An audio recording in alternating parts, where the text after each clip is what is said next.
ഇന്നത്തെ വീഡിയോയിൽ നമുക്കൊരു PSC സ്റ്റഡി ടൈം ടേബിൾ തയ്യാറാക്കാം. പലരും പറയുന്ന ഒരു കാര്യമുണ്ട്, എനിക്ക് പഠിക്കാൻ സമയം കിട്ടുന്നുണ്ട്, പക്ഷേ ആദ്യം എന്ത് പഠിക്കണം, എങ്ങനെ പഠിക്കണം എന്നൊന്നും ഒരു പിടിയും കിട്ടുന്നില്ല എന്ന്. സത്യത്തിൽ ഒരു നല്ല ടൈം ടേബിൾ ഇല്ലെങ്കിൽ എത്ര മണിക്കൂർ പഠിച്ചാലും നമ്മൾക്ക് വേണ്ടത്ര റിസൾട്ട് കിട്ടണമെന്നില്ല. ഞാനും ഇതേ പ്രശ്നം നേരിട്ടിട്ടുണ്ട്. ഞാൻ ആദ്യം ഒരു ടൈം ടേബിൾ ഉണ്ടാക്കി അത് ഒഴിവാക്കിയിട്ട് വീണ്ടും ഒരു ടൈം ടേബിൾ ഉണ്ടാക്കുകയാണ്. ആദ്യത്തെ ടൈം ടേബിൾ ഒരു പ്രോപ്പർ ടൈം ടേബിൾ അല്ലായിരുന്നു. അതാണ് അതെടുത്ത് ഒഴിവാക്കിയിട്ട് പുതിയ ഒന്നുണ്ടാക്കുന്നത്. ചില ദിവസങ്ങളിൽ ഒരു സബ്ജക്റ്റ് മാത്രം പഠിച്ച് ദിവസം തീരും. ചിലപ്പോൾ റിവിഷൻ ചെയ്യാനും സമയം കിട്ടില്ല.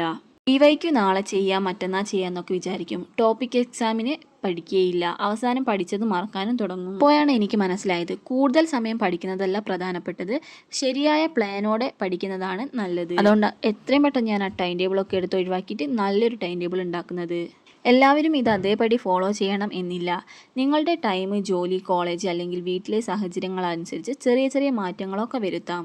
ഞാനുണ്ടാക്കുന്ന അതേ ടൈം ടേബിൾ തന്നെ നിങ്ങൾ യൂസ് ചെയ്യണമെന്നില്ല. നിങ്ങളുടെ കംഫർട്ട് അനുസരിച്ച്, നിങ്ങളുടെ ടൈം അനുസരിച്ചിട്ടൊക്കെ ഒരു ടൈം ടേബിൾ ക്രിയേറ്റ് ചെയ്യുക. ഞാനിപ്പോൾ ഇവിടെ മൺഡേ തൊട്ട് ഫ്രൈഡേ വരെയുള്ള ദിവസങ്ങളിലെ ടൈം ടേബിളാണ് ഉണ്ടാക്കുന്നത്. സാറ്റർഡേ, സൺഡേ ഞാൻ റിവിഷൻ ഡേ ആണെന്ന് പറഞ്ഞിട്ടുണ്ടല്ലോ. ആ ടൈം ടേബിൾ എനിക്ക് ഓക്കെ ആണ്, ഞാൻ ആദ്യം ഉണ്ടാക്കിയത്. ഈ ടൈം ടേബിളിൽ എല്ലാ പ്രധാനപ്പെട്ട സബ്ജക്റ്റുകളും ഉണ്ടാവും. ദിവസവും റിവിഷനും ഉണ്ട്. Topic exam, PYQ, SCRT, OMR practice കൂടാതെ അടുത്ത ദിവസത്തെ ക്ലാസ്സിനുള്ള തയ്യാറെടുപ്പും ഉൾപ്പെടുത്തിയിട്ടുണ്ട്. ഒരു കാര്യം എപ്പോഴും ഓർക്കണം, ടൈം ടേബിൾ തയ്യാറാക്കുന്നത് എളുപ്പമാണ്, അത് സ്ഥിരമായി ഫോളോ ചെയ്യുന്നതാണ് ചലഞ്ച്. അതുകൊണ്ട് തന്നെ ആദ്യ ദിവസം മുതൽ തന്നെ പെർഫെക്റ്റ് ആവാൻ ശ്രമിക്കേണ്ട, ചെറിയ രീതിയിൽ തുടങ്ങിയാൽ മതി. ഓരോ ദിവസം കഴിയുന്തോറും ഇതൊരു ശീലമായി മാറും. ഇനി ഒരു ടിപ്പ് പറഞ്ഞുതരാം, എല്ലാ വീഡിയോസിലും പറയുന്നതാണ്. 1 മണിക്കൂർ തുടർച്ചയായി പഠിക്കുന്നതിന് പകരം ചെറിയ ബ്രേക്ക് എടുത്ത് പഠിക്കണം. കൂടെ റിവിഷനും ചേർത്ത് പഠിച്ചാൽ കാര്യങ്ങൾ കൂടുതൽ നന്നായിട്ട് ഓർമ്മയിൽ നിൽക്കും. നിങ്ങളുടെ ലക്ഷ്യം PSC റാങ്ക് ആണെങ്കിൽ കൺസിസ്റ്റൻസി ഈസ് ദ കീ. ദിവസവും കുറച്ച് മുന്നോട്ട് പോയാൽ മതി, ഒരിക്കലും നിർത്തരുത്. നിങ്ങളുടെ ആഴ്ച എങ്ങനെ പ്ലാൻ ചെയ്യാമെന്നും എല്ലാ സബ്ജക്റ്റും എങ്ങനെ ബാലൻസ് ചെയ്യാമെന്നും നോക്കിയാലോ. ഞാൻ രാവിലെ 2 മണിക്കൂർ പഠിക്കുന്നുണ്ട്. അത് കഴിഞ്ഞിട്ട് ക്ലാസ്സൊക്കെ കഴിഞ്ഞ് വന്ന് 3 മണിക്ക് ശേഷമാണ് പഠിക്കുന്നത്. എല്ലാ സബ്ജക്റ്റും എല്ലാ ദിവസവും പഠിക്കാനാവില്ല, പക്ഷേ എല്ലാ വീക്കിലും എല്ലാ സബ്ജക്റ്റും നമുക്ക് പഠിക്കാൻ പറ്റും. ആ ഒരു രീതിയിലാണ് ടൈം ടേബിൾ സെറ്റ് ആക്കിയിട്ടുള്ളത്. ഞാൻ ടൈം ടേബിൾ ഉണ്ടാക്കിയപ്പോൾ ഒറ്റ കാര്യമാണ് ശ്രദ്ധിച്ചത്, എല്ലാ സബ്ജക്റ്റും ഒരു വീക്കിൽ കവർ ചെയ്ത് പോകണം എന്ന്. കുറച്ച് ചിന്തിച്ചതിന് ശേഷം ഞാനത് റെഡിയാക്കി എടുത്തിട്ടുണ്ട്. എല്ലാ ദിവസവും കുറച്ച് സബ്ജക്റ്റ് വെച്ചിട്ട് പഠിക്കാൻ നോക്കി. അങ്ങനെ ഒരു 5 ദിവസത്തേക്കായപ്പോൾ എല്ലാ സബ്ജക്റ്റും നമുക്ക് കവർ ചെയ്യാൻ പറ്റിയിട്ടുണ്ട്. പിന്നെ ഞാൻ പ്രത്യേകം ശ്രദ്ധിച്ചത്, എല്ലാ ദിവസവും PYQ, CA, കറണ്ട് അഫയേഴ്സ്, അതുപോലെ തന്നെ 25 ക്വസ്റ്റ്യൻസ്, പുതിയ 25 ക്വസ്റ്റ്യൻസൊക്കെ ചെയ്യാൻ ശ്രമിക്കുന്നുണ്ട്.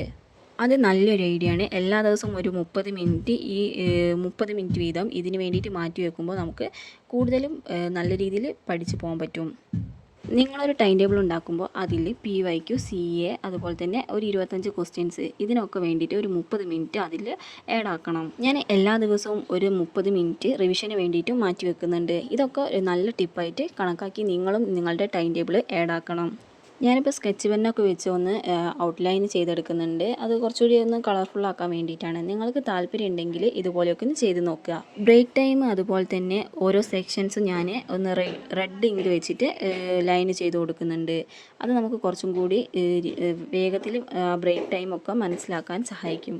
പിന്നെ ഞാൻ ഹൈലൈറ്റേഴ്സ് വെച്ചിട്ട് എല്ലാ ഡേയ്സും ഒന്ന് മാർക്ക് ചെയ്ത് കൊടുക്കുന്നുണ്ട്. അത് ക്ലാസ്സുള്ള ദിവസത്തിന് ഒരേ കളറ്, ക്ലാസ് ഇല്ലാത്ത ദിവസത്തിന് വേറെ കളറ്. എൻ്റെ കയ്യിലൊരു സ്റ്റിക്കർ ബുക്ക് ഉണ്ട്, അതിൽ നിന്ന് കുറച്ച് സ്റ്റിക്കേഴ്സൊക്കെ വെച്ചിട്ട് ഒന്ന് കളർഫുൾ ആക്കി കൊടുക്കുന്നുണ്ട്. ഇതൊക്കെ ഓപ്ഷണലാണ്, നിങ്ങൾക്ക് താല്പര്യം ഉണ്ടെങ്കിൽ മാത്രം ചെയ്യുക. അപ്പോൾ ഇതായിരുന്നു എൻ്റെ PSC ടൈം ടേബിള്.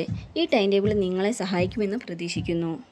ഒരു പെർഫെക്റ്റ് ടൈം ടേബിളിനെക്കാട്ടും പ്രധാനപ്പെട്ടത് ദിവസവും കൃത്യമായി ഫോളോ ചെയ്യുന്നതാണ്. ഈ വീഡിയോ നിങ്ങൾക്ക് ഉപകാരപ്പെട്ടെങ്കിൽ ലൈക്ക് ചെയ്യാനും PSCയുമായി ബന്ധപ്പെട്ട കാര്യങ്ങൾക്ക് സബ്സ്ക്രൈബ് ചെയ്യാനും മറക്കല്ലേ.